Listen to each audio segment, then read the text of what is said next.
Bahagi ng paghahanda ng Senado yon.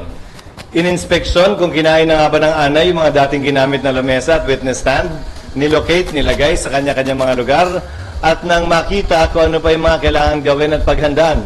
Dahil gaya ng sinabi ko, dahil naisampa na ang impeachment, may katiyakan na magkakaroon ng impeachment trial at kailangan itong paghandaan ng Senado. Hindi namin inaaksaya yung aming panahon bagaman recess sa paghahanda kaugnay nito. Sir, does it mean the trial is imminent or are you sticking to the original pronouncement na it will be after the SONA? Wala namang magaganap dahil recess. Ulitin ko, ano man ang sinasabi ni Numan, hanggat walang sesyon at hindi na-convene ang may sesyon, walang trial na pwede maganap habang kami naka-recess. Klaro at maliwanag sa rules namin yun. Sir, meron ding inihaing petition kahapon yung Davao City Councilors and kanina mismo si Vice President Sara Duterte nag-file din ng petition sa Supreme Court. I think yung kay VP sa petition for certiorari.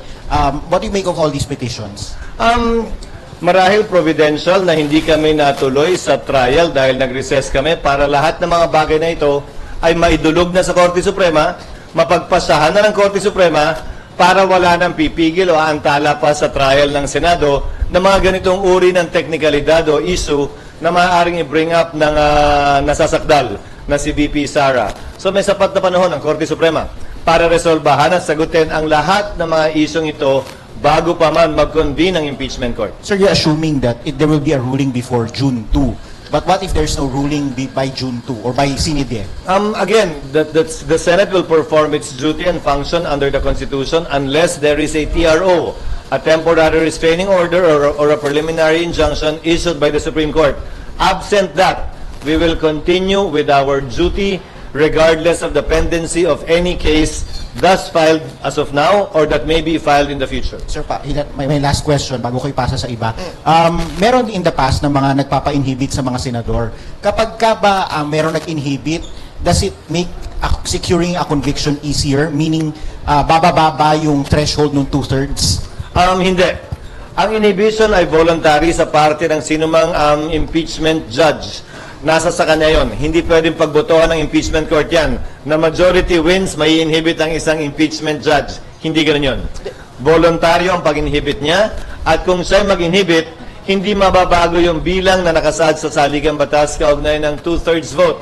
So essentially, ang pag-inhibit o hindi pagboto, pagsali, ay bilang pabor sa nasasakdal. Dahil ang kinakailangang boto ay 2/3. Mag-inhibit, mag-absent, mag-abstain, bumoto ng no. Pare-pareho lang ang bilang nun.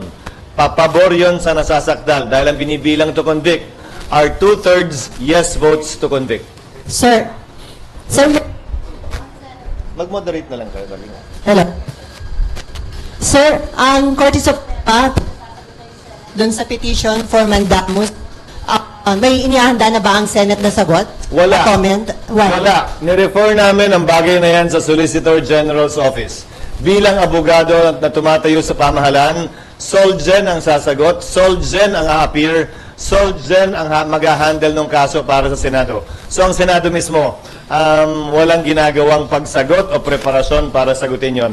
Solgen ang tatayong abogado ng Senado ron. So hindi po manggagaling sa Senate yung comment para i-submit sa Korte Suprema? Hindi. Bagaman may draft na pin-repair ang legal bilang advisory sa akin, ipo-forward din namin sa Solgen yun, but only for their information and consideration. It's the Solgen that will appear before the Supreme Court in behalf of the Senate. I have requested already the Solgen to make that representation before the Supreme Court in behalf of the Senate. Sir, ang bayan muna headed by former Congressman Nery Colmenares, today may sasubmit na position paper sa inyong office also seeking or asking Senate to immediately convene as impeachment court. So ngayon ba parang tumitindi na yung pressure sa inyo na Si Nery bilang ano? bayan muna? Position paper ng bayan muna, sir. Well, tatanggapin namin yun. I-refer ko yun sa Committee on Rules at sa legal team ng Senado para gumawa ng karampatang sagot at matimbang yung kanyang mungkahi. Pero may balik na tanong ako kay Congressman Nery. Ang nakalagay sa rules ng Senate shall proceed with trial forthwith. Di ba? Next po Ang nakalagay sa rules ng House shall be immediately referred to the Speaker. Ginagamit yung salitang immediately, ha? Pero 2 buwang inupuan yan ng mga congressman. 2 buwang inupuan niya ng mga complainant ngayon sa Senado. Kung ang interpretasyon nila ng immediately, yung salitang immediately talaga nandun ay lumampas pa ng 2 buwan dahil hanggang ngayon di pa nila nire-refer. Sa katunayan, yung 3 impeachment complaint na bahagi ang bayan muna na nag-file ay in-archive na lamang at hindi pa rin nire-refer. Sino naman sila ngayon para madaliin kami samantalang sila naman ay tila hindi nagmamadali kaugnay sa kanilang reklamo mismo. Dagdag pa, gaya ng sinabi ko, hindi namin pwedeng ma-refer na yan at ma-convene yung court nang walang sesyon ng Senado. Sir, Pero i-refer namin yun sa aming mga legal teams para makonsidera yung kanilang mga suggestion. Last na lang, sir. Kasama doon sa kanilang opposition paper, yung gamitin nyo na lang daw, yung na-approve at na-publish na impeachment rules ng 19 Congress. Pwede naman talaga namin gamitin yon at isa yon sa pinag-aaralan namin. Dahil pag may binago kami sa rules na makakaapekto sa substantive rights ng kasalukuyang nasasakdal na si VP Sara, baka magreklamo na naman siya na, uy, binago lang talaga to para sa akin. Sadyang para patamaan ako, gamitin laban sa akin. So isa yun sa konsiderasyon sa pagbabago namin ng rules. Na ang babaguhin namin ay yung mga dapat baguhin na hindi naman makakaapekto sa kasalukuyang mga karapatan ni Vice President Duterte. So iko-considera po namin yon. Pero ulitin ko, old rules man o new rules, kailangan may sesyon ang Senado, kailangan may sesyon ang Kongreso bago kami makapag-convene ng impeachment court. Bilang huling sagot sa katanungan mo, may pressure ba sa akin? Wala. Dahil tulad ng sinabi ko sa inyo, unang araw pala ng pagkakasampa ng impeachment. Sino mang pabor sa impeachment o tutol sa impeachment, hindi matimbang ang opinion para sa akin. Dahil patas, parehas at pantay namin tatratuhin itong impeachment at kasong ito nang walang pinapaboran, walang tinititigan, walang tinitingnan lamang. Next from PTV4, then Marlo. Parang boljak yung mga mic nyo. Clau, yung mic. Hello, good morning, sir. Yes. Sabi rin po ni Congressman Colmenares, under the Senate rules, pwede na raw po kayong gumawa ng preliminary action like sending a copy of the impeachment complaint to VP Sara Duterte and giving her 10 days to reply. Personally, I tend to agree with Congressman Nery Colmenares. However, prudence is the better part of valor. Hindi siya klarong nakalagay sa rules at isa yan sa pinag-aaralan naming iklaro sa rules. Nando naman na yan, hindi yan karagdagang kapangyarihan, ikaklaro lang. Para yan ang magawa namin sa recess dahil 2 linggo lamang ang sesyon ng Senado pag-resume namin sa June 2 at saka dahil may mga senador na mag-expire ang term sa June 30. Sir, once the impeachment trial proceeds, as Senate President, sir, do you have an instruction to your fellow senators na mag-refrain muna on commenting on the impeachment issue since magsaserve sila as senator judges? Mula nung na-file yung impeachment, nanawagan na ako at nagbigay na ako ng hudyat sa mga miyembro ng Senado. Isabay na natin yung mga tumatakbo sa Senado ngayon. Mananalo man o hindi, may panalo man o wala, pasok man sa survey o hindi. Dahil hindi naman natin alam ang kapalaran kaugnay sa resulta ng halalan. Na maging maingat na huwag i-prejudge yung kaso dahil ni isa sa kanila, ni isa sa amin, wala pang nakikitang ebidensya, laban o pabor kay VP Sara para kami magsalita na kami mag-a-acquit o kami mag-convict. Fairness dictates nothing less. Next SP, one. good morning. Good morning. Nung birthday po ng wife nyo, nagpadala ng love letter sa inyo si Sen Coco regarding dito pa rin sa impeachment. Insisting na yung forthwith, dapat, ibig sabihin yan, immediately mag-convene na yung Senate impeachment court. Nasagot nyo na po ba yung... Hindi sinasabing immediately mag-convene. Wala sa konstitusyon yun. Ang nakalagay, shall proceed with trial forthwith. Pero kay Senator Coco mismo nanggaling, di ba? Nung in-interview niyo siya pag-file ng impeachment, hindi na aabot dahil magsasagutan pa din eh. Magpa-file pa ng answer si VP Sara, magpa-file ng reply ang kabila, ang prosecutors, maaari mag-file ng rejoinder si VP Sara, maaari mag-file ng sir rejoinder ang prosecutor, maaari mag-file ng anumang ad cautela pleading ang magkabilang panig bago kami makapag-set ng pre-trial. Sang-ayon sa rules of court na suppletorily applicable sa amin, pre-trial shall be set no more than 30 days from the time the issues have been joined and the last pleading has been filed. So, 10, 10, 5, 5, 5, 5, 5, 5, plus 30. Ubus na rin eh. bago magsimula ang trial. Ulitin ko, kaya tinawag ng free trial, hindi pa trial yon. Eh di pag trial yun, sinabi na lang sana trial, hindi free. Di ba? Pre-trial pa lang yon. So hindi naman talaga kakayanin na mag-trial agad-agad tulad ng ginamit niya sa kanyang sulat, di ba? But nevertheless, I respect Senator Pimentel as a lawyer, and I know he's a bar top-notcher, so we will nevertheless refer this matter to the Senate Rules Committee and to the legal team that the Senate is slowly but surely building up in connection with this case para naman matimbang at makonsidera yung kanyang suggestion. Kasi para sa inyo, SP, under your leadership, how do you deal with that word, forthwith, in the Constitution? Forthwith, within the bounds of law. Illegal na mag-convene ako ngayon dahil wala kaming sesyon. Ayokong madaliin dahil nag-relax ang Kamara ng 2 buwan tapos mamadaliin kami ngayon. Pangatlo, bakit iba ang pagtrato ko sa kaso ni VP Sara sa pagtrato ng Senado noon sa mga naunang impeachment? Na nung may recess ang Senado, nag-recess ang Senado. Hindi nag-convene ng recess. Tinuloy na nakapag-convene na ng may sesyon, tinuloy sa recess. Pero hindi nagsimula, inintay matapos ang recess. Baka mamaya may reklamo na naman namang galing sa kampo niya. Naika nga, minamadali ito. Kung papakinggan ko yung mga gustong ma-impeach si VP Sara at gagawin ko yan, magre-reklamo naman yung kabila na minamadali talaga ito.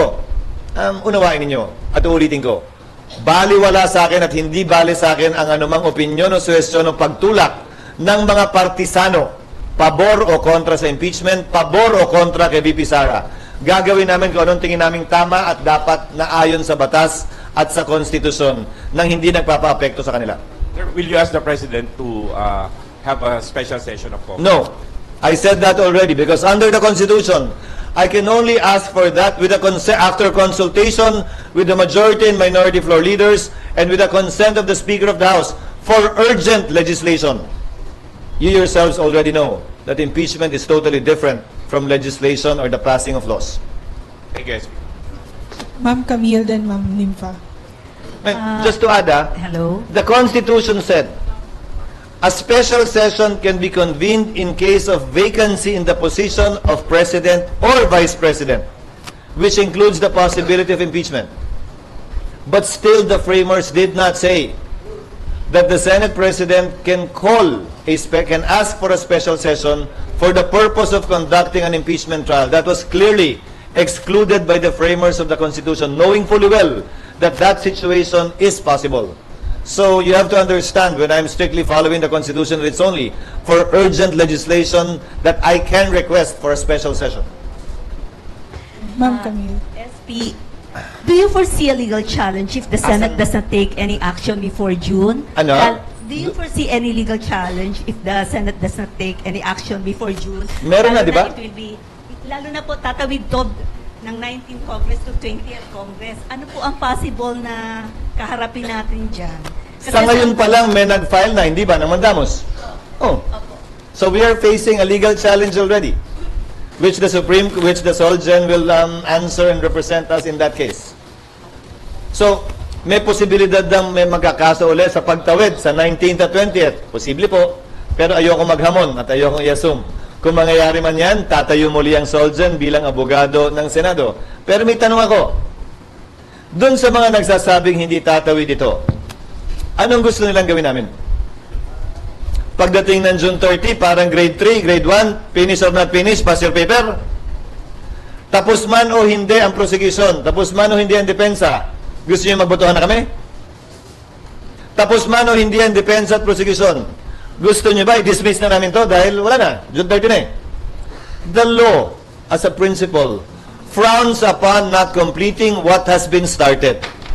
Sa simpleng pananalita, kasabihan ika nga ng matatanda, kung ano ang sinimulan dapat tapusin. Prinsipyo yan sa ilalim ng ating batas na umiiral. Wala mang eksaktong probisyon. Pero kung hindi pa rin kumbinsido at nag-iisip pa rin yung iba kung tatawid nga ba ito o hindi, pues sana noon pa nagreklamo sila kaugnay ng mga SET, Senate Electoral Tribunal cases. Yung SET cases na pinoprotesta ang isang senador na nanalo para sa termino ng 6 na taon. Ilang beses nang lumampas yan ng Kongreso. Tumawid ng Kongreso yung mga kasong yan. Nagpalit yung mga miyembro ng SET ng iba't ibang senador. Nagpalit yung miyembro ng SET ng iba't ibang justice ng Supreme Court. May nagreklamo bang hindi tumawid? May nag-question bang hindi tumawid? May nagsabi bang bawal yon? Wala naman. Ngayon, inuunawa ko na siyempre, highly politically charged to, may magko-question palagi. At hayaan natin ang Korte Suprema magpasya at mag-decide. Pero sa parte ng Senado, klaro sa aming isipan na may basehan at batayan ang aming paniniwala at prinsipyo na ito'y tatawid sa Kongreso. Dahil wala dapat sinisimulang paglilitis ang Senado, kaugnay ng impeachment o ano paman na hindi dapat tinatapos. Another question, Senator. Yes, ma'am. Meron pong suggestion si Supreme Court Retired Justice Carpio na if you're going to start it as early as now, pwede daw pong gumawa kayo ng mga polisiya and then yung 10-day na notice para kay VP Sara para po, kumbaga, makita lang po ng taong bayan na gumagalaw within the frame, within the time frame. What is your thoughts on this? Kinokonsidera namin yung kanyang suggestion, pero ulitin ko, ano ba ang posisyon niya? Ba't niya minamadali ito? Isa ba siya dun sa pumapabor sa impeachment laban kay VP Sara? Hindi ba ang sagot ay oo? So, bagaman gano'n ang posisyon niya, i-consider pa rin namin yung kanyang suggestion. Dahil isa naman talaga yan sa tinitingnan namin na ililiwanag sa rules. Hindi babaguhin sa rules, ha? Ililiwanag sa aming rules. Dahil ayaw na nga naming baguhin na baka magamit pa laban sa amin na sabihing binabago lamang yan specifically para sa kaso lamang ni VP Sara.